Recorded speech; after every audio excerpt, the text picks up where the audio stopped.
Et on passe maintenant à notre grand invité d'honneur de la semaine.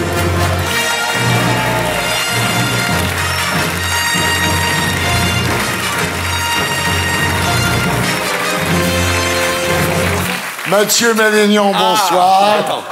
Grand invité d'honneur de la semaine. C'est une forme de consécration, non? Invité d'honneur, ouais. À part à mon enterrement, je pensais pas que ça m'arriverait. Mais là, d'ailleurs, ça va t'arriver. C'est Patrick Bruel, le grand. C'est pas gentil. C'est pas gentil. Le type a fait un effort, il a mis un costard. Mais ça, là, je suis écrivain. Voilà, je pensais d'aller me lancer dans crédibilité. C'est pas vrai, ça. Patrick Bruel, bonsoir. Bonsoir. Sex symbole, on l'a dit. On va juste vérifier un truc dans le public ce soir. Qui serait prêt à coucher tout de suite avec Patrick Bruel?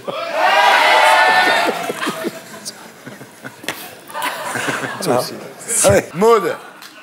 Non. Ça va pas. Toi qui adores tenir la barre. Alors, Patrick, vous savez que comme vous jouez au poker, tout le monde croit que vous bluffez quand vous dites que vous avez 67 ans. Et vous avez 67 ans. Vous êtes hyper bien conservé. Bien. 67 ans? Avant, il avait peur de se casser la voix. Maintenant, il a peur de se casser le col du fémur. Alors, drôle d'année quand même, Patrick. George Michael, Billy Paul. Et pourquoi pas toi? Michel Delpech. Leonard Cohen, David Bowie, Prince. 2016, année catastrophe pour les chanteurs. Ça va, vous êtes pas trop fatigué? Bah, on a passé le cap. Jusqu'au 31 décembre, 20h, j'avais un peu le... Vous n'avez pas de douleur dans le bras gauche, ça va? Non, ça se passe bien. Bon, d'accord. Non, mais je me renseigne. C'est terrible de mourir, parce qu'évidemment, ça fait des royalties, mais on n'en profite pas. Vous vous rappelez l'époque, Patrick, où vous étiez les Beatles?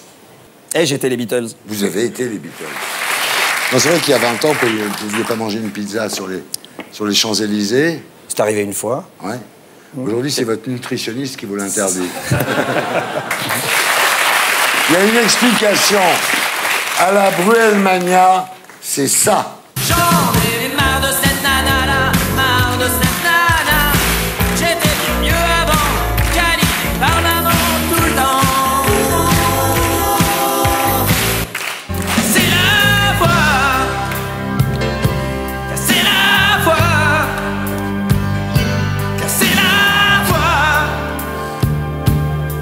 C'est la foi. Je sais bien que je l'ai trop dit, mais je te le dis quand même.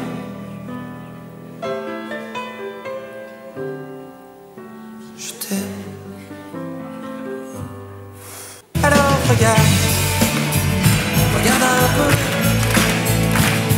Je vais pas me taire parce que t'as mal aux yeux.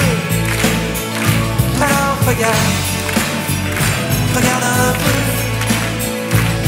tu verras tout ce qu'on peut faire si on est deux. On s'était dit rendez-vous dans 10 ans, même jour, même heure, même pas. On verra quand on aura 30 ans, sur les marches de la place des grands hommes. Qui a le droit? Qui a le droit? Qui a le droit? Faire ça à un enfant qui croit vraiment. Yalil, yalil, habibi yalil, yalil, yalil, habibi yalil, yalil, yalil, habibi yalil, yalil, yalil, habibi yalil.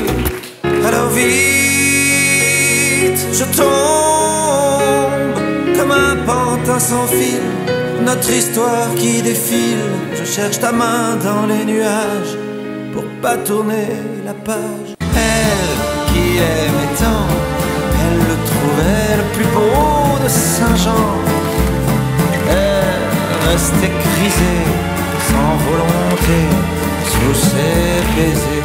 Comme avant, dans mes rêves d'enfant, comme avant, sur un nuage blanc, comme avant, allumer le soleil.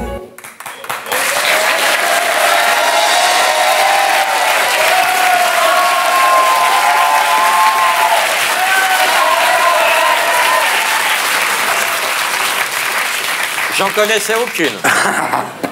Qu'est-ce que ça vous fait d'entendre ça?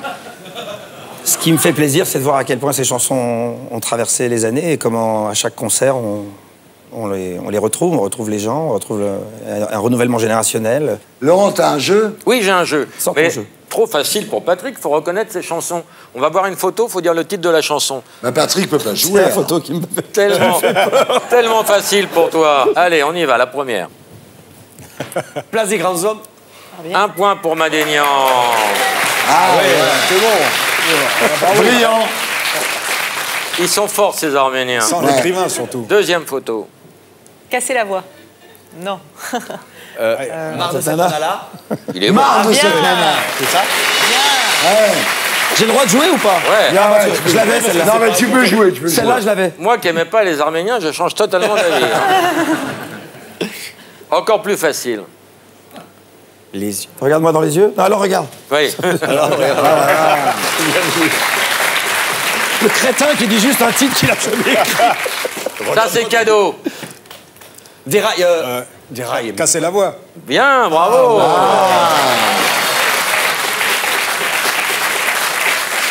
Bravo, Gérard. Bravo. Non, on fait ça en maison de retraite, on a eu. Bah, ça te prépare. hein, c'est- Et puis il y a un panier garni et tout. Au soir, on est C'est des jeux. C'est Au dans 8 jours, Seigneur, Gérard. hein. c'est des jeux de maison C'est un de petit retraite. training. Hein. Encore pour toi, Gérard. Oh la vache, ça c'est Oh dur. putain, c'est Oh dur. là, ça, c'est dur. le doigt cassé. Oh là, non mais arrête là. Qui a le doigt? Oui.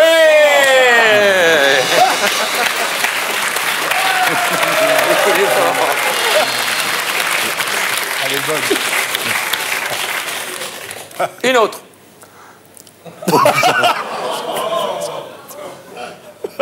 Casser la voix. Un indice, on l'a entendu tout à l'heure. Ah non, mais alors là, c'est. Ça se passe où? Ah, c'est pas Café Café des des Délices. Délices. Bravo. Ouais.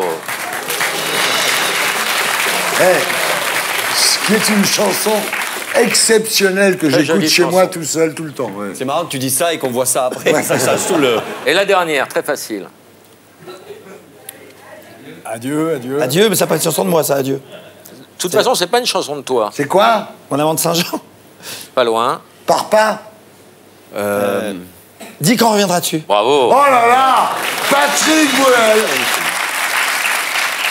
Alors à l'époque, Patrick, vous étiez non seulement l'idole des jeunes, mais vous commentiez l'actualité à une heure de grande écoute sur la première chaîne du pays. Vous en souvenez? Très bien. On regarde. 24 novembre 91. Il y a une chanson qui justifie tout à fait votre présence dans cette émission, d'ailleurs, vous l'avez écrite pour ça. Elle s'appelle Alors regarde. Vous dites sur la télé, la neige a envahi l'écran.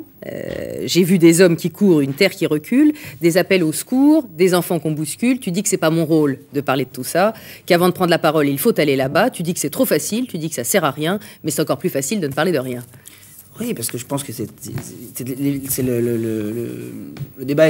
Le débat éternel entre est-ce qu'un chanteur doit prendre des positions, est-ce qu'un artiste doit prendre des positions, doit parler. Les gens disent oui, c'est pas ton rôle, toi t'es artiste, tu dois chanter.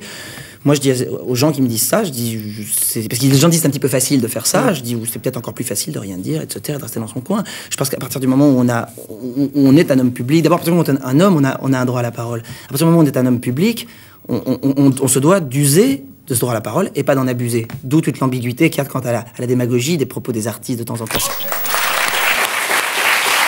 Alors voilà, c'était un événement incroyable. C'était la troisième demande d'Anne Sinclair de participer à l'émission. Moi, je voulais pas. J'avais évidemment un peu peur. J'étais très jeune. Je débarquais. J'avais peut-être pas forcément une légitimité pour aller m'exprimer. Mais avec ça, il y avait une échéance électorale qui arrivait au mois de mars. On annonçait un taux d'abstention phénoménal qui allait évidemment favoriser la montée de l'extrême droite. Et elle m'a demandé de faire cette émission pour lancer une campagne et dire aux gens d'aller s'inscrire sur les listes électorales avant qu'il soit trop tard. Et finalement, ça avait porté ses fruits parce que ça avait déclenché une campagne et c'est vrai qu'il y avait eu un taux de participation plus important que prévu. Ça vous manque de plus donner votre avis? Mais qui vous dit que je donne pas mon avis? Ben vous allez le faire alors. Pensez quoi de la résolution de l'ONU condamnant la colonisation de la Palestine par Israël? J'en pense qu'il y a des années que je prône deux États. Je suis à l'initiative de la conférence de Genève. J'ai toujours essayé de réunir Palestiniens et Israéliens ensemble sur un même terrain. Mon terrain, le terrain artistique, que ce soit des scènes de spectacle ou des initiatives très symboliques. Évidemment, je pense que le gouvernement israélien doit faire un effort de ce côté-là, mais est-ce que c'était bien raisonnable de la part d'Obama de faire ce geste avant de partir? Je ne crois pas. Oui. Moi, je garde espoir qu'un jour ça s'arrange et que ça se passe, que ça existe. Dans la paix et la sécurité. Et la sécurité d'Israël, évidemment. Voilà, alors ce soir, je ne reçois pas le Patrick Bruel chanteur, je ne reçois pas le Patrick Bruel joueur de poker, je reçois le Patrick Bruel acteur de cinéma. Vous êtes à l'affiche de Un sac de billes de Christian Duguay avec Elsa Zilberstein, Bernard Campan et la participation de Christian Clavier et de Kev Adams. Alors le pitch, c'est le pitch du sac de billes. Dans la France occupée, Maurice et Joseph, deux jeunes frères juifs, tentent d'échapper aux nazis. Alors les gosses, Dorian Leclerc et Baptiste Florial Palmieri sont incroyables déjà. Incroyable. On peut dire ça. Moi, c'est la raison pour laquelle j'y suis allé. On Ouais. m'a proposé ce film, j'ai hésité, je me suis dit, bon, peut-être un film de plus sur le sujet. En plus, j'ai déjà fait Un secret. Est-ce que finalement, j'ai rencontré Christian Duguay, qui a été très convaincant, d'abord par l'angle qu'il voulait prendre, la détermination qu'il avait, l'implication qu'il avait par rapport au sujet. Et je lui ai dit, tout ça, c'est beau, mais si t'as pas deux gosses absolument exceptionnels, Ouais. ça vaut pas le coup, le film tiendra pas la route. Parce que ce film, c'est le film de ces deux enfants. Et il m'a montré les essais sur un iPad. Je suis tombé par terre. C'est incroyable. C'est hallucinant. Et c'est vrai que c'est extraordinaire pour des jeunes générations de connaître le sujet. Les deux enfants avec qui on a tourné ne connaissaient pas l'histoire, ne savaient pas ce qui s'était Ouais. passé en 40. Ils survolent au lycée la guerre 40. Il y en a certains qui font l'économie de cette tragédie et qui ne la connaissent pas. Ce qu'il faut dire aux gens aussi, c'est que quand on ne connaît pas le passé, on ne peut pas appréhender le présent et encore moins l'avenir. Et puis ce qui est formidable, c'est cet homme que j'incarne, Roman, le père, qui est complètement visionnaire. Lui, il a connu les pogroms. Il a connu les pogroms. Il a été obligé de partir d'urgence avec son père. C'est pour ça. Et ce soir-là, il assoit ses enfants à table. On est en 1942.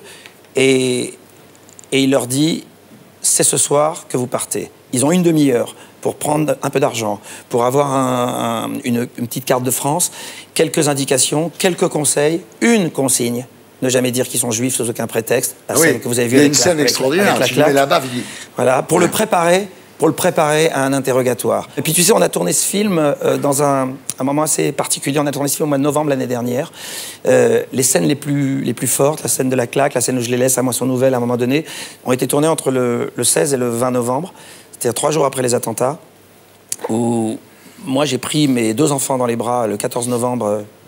Ils étaient dans le stade, mais ils ont eu, comme tout le monde, peur, mais je les ai pris dans mes bras pour rassurer, pour expliquer l'inexplicable. Et 2 jours après, j'étais en train d'expliquer l'inexplicable à 2 enfants en 1942. Ouais. J'ai trouvé que ça résonnait pas mal. Bravo.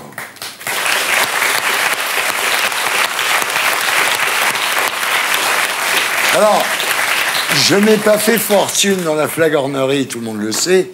Je le trouve formidable dans le film. Il y a un côté Yves Montand, c'est-à-dire que j'aimais beaucoup Yves Montand, cette capacité à jouer en retenue. Et à bicyclette. On aurait pu. Alors, c'est une histoire vraie dont le héros, qui est aussi l'auteur du best-seller dont a été tiré le film, s'appelle Joseph Joffo. Le réalisateur Christian Duguay l'a rencontré. Vous l'avez rencontré, vous? Oui, bien sûr. Il est venu sur le tournage me dire, dès le premier jour, je suis tellement heureux que tu sois mon père. Ah oui. Puis c'est drôle. Je lui ai dit, attends la fin. Ouais. Et quand il est sorti de la projection, il a eu des mots très Alors- troublants. Mais c'est vrai que c'était pas une pression, mais c'était une mission pour moi. J'avais envie d'être le père qu'il avait idéalisé. Mathieu, justement, vous dites dans votre Tu livre... me cites? Oui. Ok. Non, mais... Là, c'est à l'écrivain que je D'accord, m'adresse. dis-le-moi, je mets les lunettes. Vous dites, dans votre livre, les Juifs ne contrôlent pas le monde, c'est un truc qu'ils font croire à leur mère pour qu'elle soit fière d'eux, c'est tout. Exactement. J'ai une histoire juive. Allez, vas-y, alors. C'est un juif, il appelle sa mère, il fait allô maman. comment ça va? Elle lui fait, très bien, mon chéri. Ah, il dit, excusez-moi, je me suis trompé de numéro. Et pour être sûr de ne rien rater de Inarditube, abonnez-vous et mettez un pouce bleu.